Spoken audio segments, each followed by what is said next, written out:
Hi students, मैं महेश प्रसाद।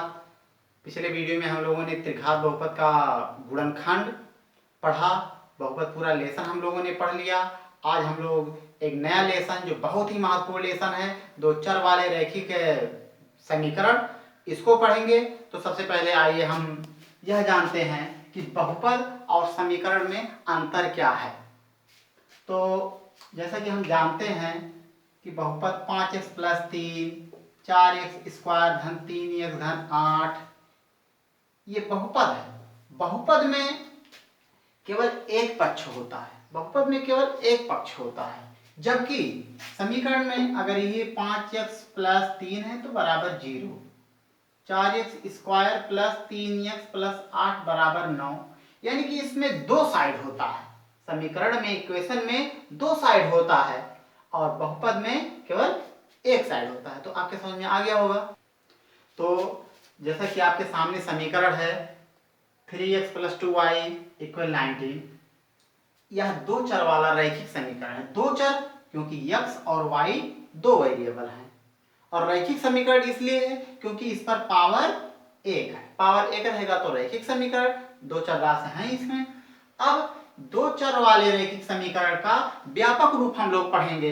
जैसा कि हमने बहुपद में पढ़ा है, बहुपद का व्यापक रूप ax प्लस by प्लस सी बराबर ax प्लस by प्लस सी, ऐसे ही दो चर वाले रैखिक समीकरण का व्यापक रूप होता है ax प्लस by प्लस सी बराबर 0। अगर इसको हम व्यापक रूप में रखना चाहें तो 3x प्लस 2y, इसको इधर ट्रांसफर करके लाएंगे -19 इक्वल 0। तो यह दो चर वाले रैखिक समीकरण का यह व्यापक रूप है। अगर हम इससे कंपेयर करें तो a का वैल्यू 3, b का वैल्यू 2 और c का वैल्यू -19 होगा। तो आप समझ गए होंगे दो चर वाले रैखिक समीकरण का व्यापक रूप। तो अगर दो चर वाले रैखिक समीकरण दो समीकरण हों तो हम इसका तुलना सेम उसी से करेंगे ax प्लस by प्लस सी बराबर 0 से। लेकिन जब दो समीकरण एक साथ हैं तो इसमें हम 1 ले लेंगे, 1 ले लेंगे। ये a2x plus b2y plus c2 equal 0 के। अब हम कंपेयर करते हैं, जब दो समीकरण होगा, आप जाने नहीं कि अगर दो चर राशि है तो आपको दो समीकरण पता होना चाहिए मान ज्ञात करने के लिए। अब अगर हम तुलना करें तो a1 का वैल्यू हम रखेंगे 3, b1 का वैल्यू रखेंगे माइनस, यहाँ 1 हिडन है, छिपा है, और c1 का वैल्यू हम रखेंगे 15। इसमें देख लें a2 का वैल्यू कितना हो जाएगा 2, b2 का वैल्यू हो जाएगा 3 और c2 का वैल्यू हो जाएगा -23। व्यापक रूप में सब प्लस है। अगर समीकरण में माइनस है तो मान हम माइनस ही रखेंगे।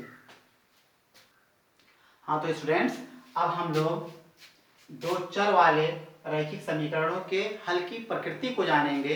बहुत ही महत्वपूर्ण है, हर बार परीक्षा में इससे क्वेश्चन पूछा जाता है।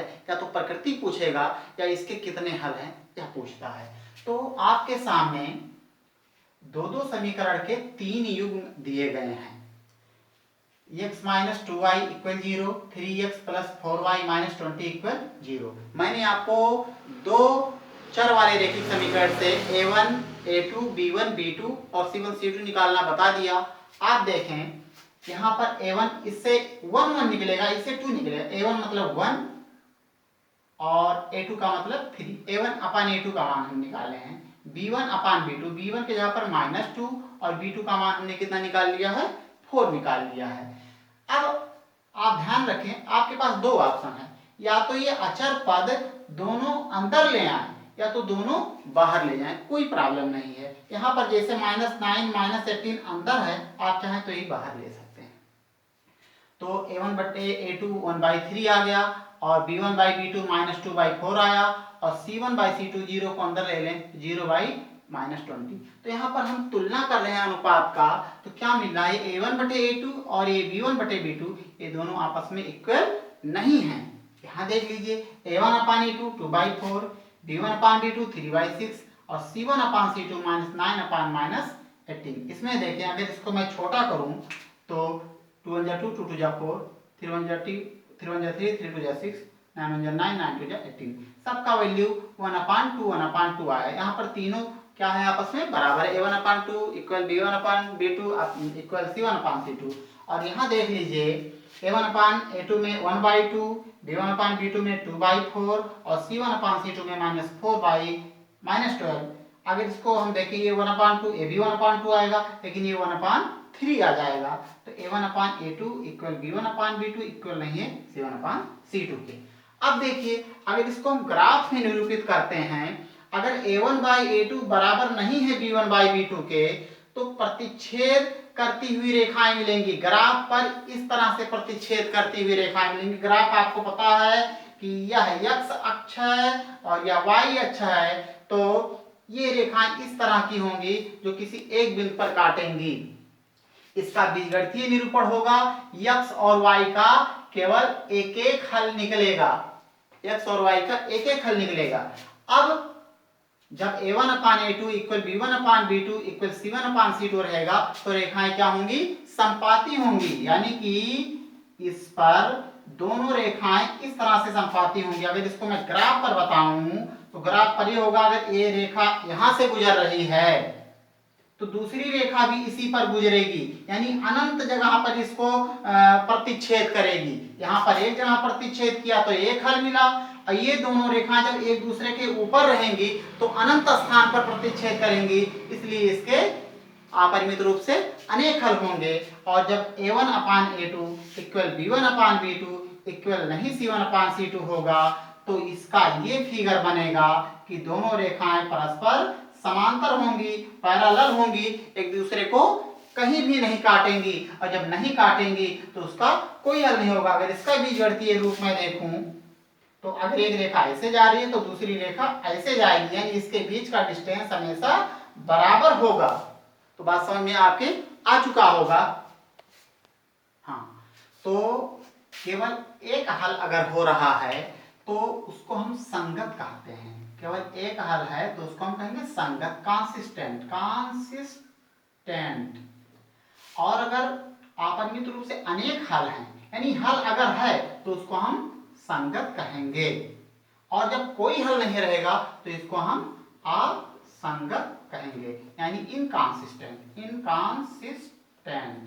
तो कभी कभी यह भी पूछ लेता है, बताइए ये दोनों जो समीकरण हैं इसके हल संगत हैं या असंगत हैं, ऐसा पूछ लेगा। या तो पूछेगा एक हल है कि अपरिमित रूप से अनेक हल हैं या कोई हल नहीं है। तो आप क्या करेंगे, समीकरण से पहले a1/a2 b1/b2 c1/c2 निकाल करके आप यह तुलना कर लेंगे। अगर बराबर नहीं है a1/a2 बराबर b1/b2 के तो उसका केवल एक हल होगा, और अगर तीनों बराबर हैं तो ये कंडीशन बनेगा, यानी बार बार इस पर स्पर्श होकर जा रहा है तो अनंत हल होंगे। और अगर a1/a2 बराबर b1/b2 इक्वल नहीं होगा c1/c2 के तो यह समांतर होगा, और जब समांतर होगा तो कहीं नहीं काटेगा, कोई हल नहीं, और कोई हल नहीं तो उसको असंगत कहेंगे। तो अगर आपको दो चर वाले रैखिक समीकरण बढ़िया से समझ में आ गया है, इनके अनुपातों को निकालना आ गया है, और आपको बीजगणितीय निरूपण, ग्राफीय निरूपण समझ में आ गया है, तो आपके लिए होमवर्क है कि दो चर वाले रैखिक समीकरणों के अनुपातों की तुलना करके बताइए कि इनके हल संगत हैं या असंगत हैं। जिससे आप संगत और असंगत ज्ञात करोगे उसी से आप यह भी ज्ञात कर दोगे। दोनों एक साथ लिखिएगा, एक बिंदु पर प्रतिच्छेद करते हैं, समांतर है या संपाती। मैंने आपको बताया अगर संगत है तो एक बिंदु पर प्रतिच्छेद करता है को फॉलो करेगा और संपाती को फॉलो करेगा, असंगत है तो समांतर को फॉलो करेगा। तो आप यह लगाएं, और उसके बाद में अगर समझ में नहीं आ रहा है तो व्हाट्सएप पर इससे मुझसे पूछ सकते हैं। और अगर आप मेरे वीडियो को पसंद कर रहे हैं तो वीडियो को ज़्यादा से ज़्यादा शेयर करिए। फिर मिलेंगे अगले वीडियो में। जय हिंद, जय भारत।